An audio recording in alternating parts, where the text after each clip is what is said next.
Duchenne Muscular Dystrophy, rare, devastating disease. There's a local family, though, going through it, let me tell you.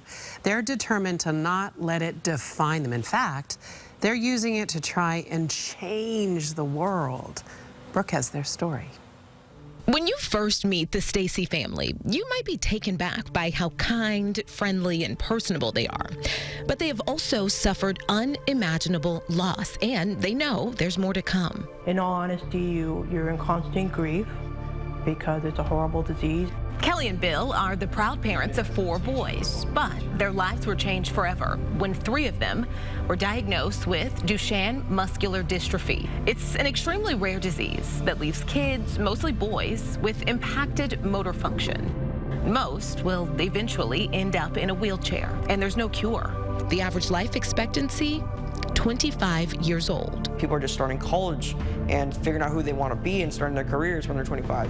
But people with Duchenne, that's their final days. The Stacys lost their middle son, Max, to the disease 2 years ago. It was a profound loss that affected their entire family. But even in the pain, the Stacys found purpose, especially Elijah. The 20-year-old was diagnosed as a toddler and has been in a wheelchair since he was 11. He knows his time here is limited, but with the time he has left, he wants to change the world. I didn't want to wait till I'm 25 or 30 or whatever to do something great. I thought, why can't I do it now? Like, seriously, what is stopping me from doing something great for the world now? So he did. As a teen, doctors told Elijah he would need surgery to correct his spine. It's a painful operation that inserts a metal rod into a patient's back. But Elijah wasn't ready to accept that fate. And I'm smiling because I'm not accepting this. I'm like, this is not happening. But it became another thing that someone says I can't do something. It's like, no, I want to prove that I can do it. He decided to beat the odds and fix his spine without surgery. It had never been done before, but his doctor gave him a small if. That's all I needed to hear, right? That was my small chance of opportunity. He swore off sweets, ate healthier, and put himself through intense physical therapy. 3 months later, he successfully changed the shape of his own spine. But that was just the start of how Elijah would change the world. He also wanted to share his story and give a voice to others just like him. And when it comes to Duchenne muscular dystrophy, there's really not a face behind it right now. There's such a lack of awareness. I realized that if we can make this disease cared about, tons of funding will come in. And we really need that money to come in to help advance this cause. First, he started a nonprofit at age 15 to raise money and awareness. Then he decided to write a book, appropriately named A Small If. So I decided, I'm going to write a story about my life. And I think that all the suffering and adversity I went through can help other people. Each of the 13 chapters focuses on a life lesson Elijah has learned.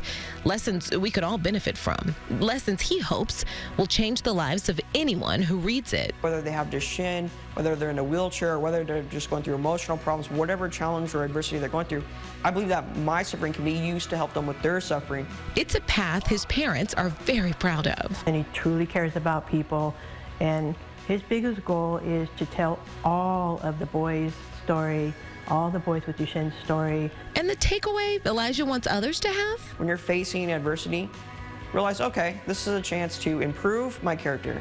And what that's going to do is it's going to make you tougher. So the next time that you're faced with adversity, you're not going to be nervous about it or anything, but you're going to have hope that you're going to be able to overcome that too.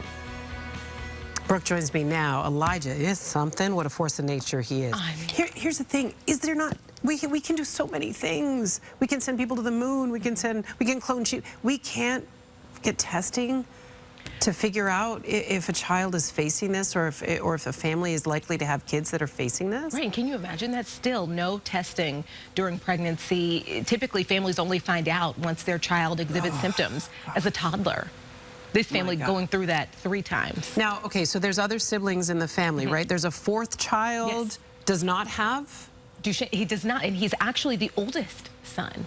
Isn't that right, and so there's that, it kind of brings like the impact heavier on how much of a surprise so much of this was. So he, in his own effort, his own way to kind of deal with his family's tragedy, he's a paramedic. Really? That's how, yeah, it's just, I think it's so great Isn't that something? Right, they all want to make the world better.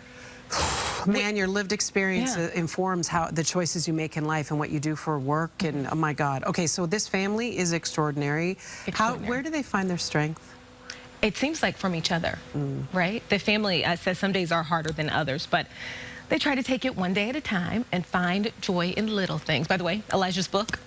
A small if. Yeah. It gives me, I just got the chills Did you? from my toes all the way up to he my wrote head. this. It's on Amazon, it's Target, anywhere books are sold, you can grab a copy. If Yeah. there's a chance, Yeah. I'm going to do it. I'm going to take it.